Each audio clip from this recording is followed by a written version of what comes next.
খাবার দেওয়ার সময় লেগে যায় কবুতরের যত সব জটিলতা। দেখেন খাবার নিয়ে কত মারামারি করে। খাবার পত্রটা ছোট হয়ে যাওয়ার কারণে এদের সবগুলো একসাথে খেতে একটু সমস্যা হয়। এ কারণে খাবার দেওয়ার সময় ঝগড়া ঝামেলা লেগে যায়।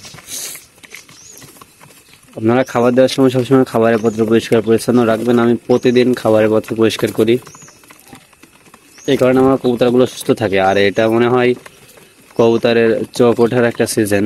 কবুতরের চোখে সমস্যা হচ্ছে, কবুতরের চোখে পানি জমে যাচ্ছে।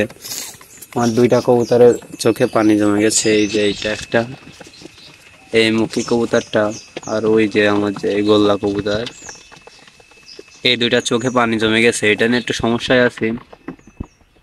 আমার কবুতরের এই যাবৎ কাল কোনোদিন এই ধরনের চোখে পানি জমেনি। এখন কি করব বুঝতে পারতেছি না।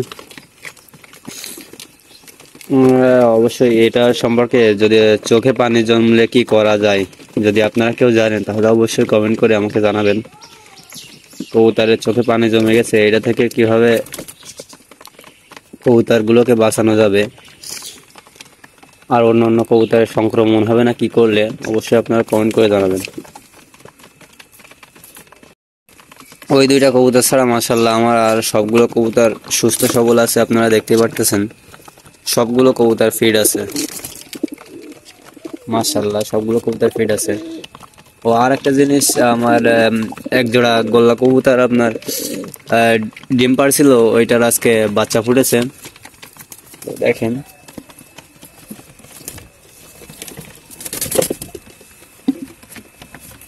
বাচ্চা দেখা যাচ্ছে না, বাচ্চা থেকে উঠতেছে না, কিন্তু বাচ্চা ফুটেছে। আপনারা পাশে যে ডিমের খোসা পড়ে আছে ওইটা দেখে বুঝতে পারতেছেন যে বাচ্চা ফুটেছে।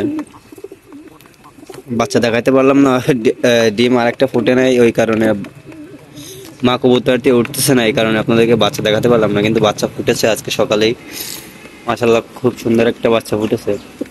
আর কবুতরকে যেহেতু আমি সিড মিক্স খাওয়াচ্ছি, এই কারণে কবুতরগুলো অনেক ফিট আছে, স্বাস্থ্য ভালো আছে। আর আমার গ্রিডগুলো শেষ হয়ে গেছে। সবসময় কবুতরের ছেড়ে পালন না করলে সবসময় কবুতরের খাঁচার ভিতরে গ্রিড দিয়ে রাখতে হয়। আমি ছেড়ে পালন করি না, আমারও গ্রিডের ব্যবস্থা আমার করতে হবে, গ্রিড কিনতে হবে। আপাতত গ্রিড নাই। আপনারা সবাই সবসময় গ্রিড ব্যবহার করবেন, কারণ গ্রিড খাওয়ালে কবুতরের স্বাস্থ্য ভালো থাকে, এবং গ্রিডের কারণে আপনার কবুতরের যে খাবারের খোসা সহ খাবার খায় ওইগুলো অনেক সময় হজম হতে চায় না, গ্রিড খাওয়ালে ওইগুলো হজম হয়ে যায়। তো আপনারা অবশ্যই গ্রিড খাওয়াবেন। আজকের ভিডিওটি পর্যন্ত। ভিডিওটি ভালো লাগলে অবশ্যই আমাদের ইউটিউব চ্যানেলটি সাবস্ক্রাইব করে আমাদের সাথে থাকবেন। আর যদি আমাদের ফেসবুক প্রোফাইল থেকে দেখে থাকেন তাহলে অবশ্যই প্রোফাইলটি ফলো করে দেবেন। আর ভিডিওটি ভালো লাগলে অবশ্যই একটু শেয়ার করে দেবেন। তো ভালো থাকবেন, সুস্থ থাকবেন, আল্লাহ হাফেজ।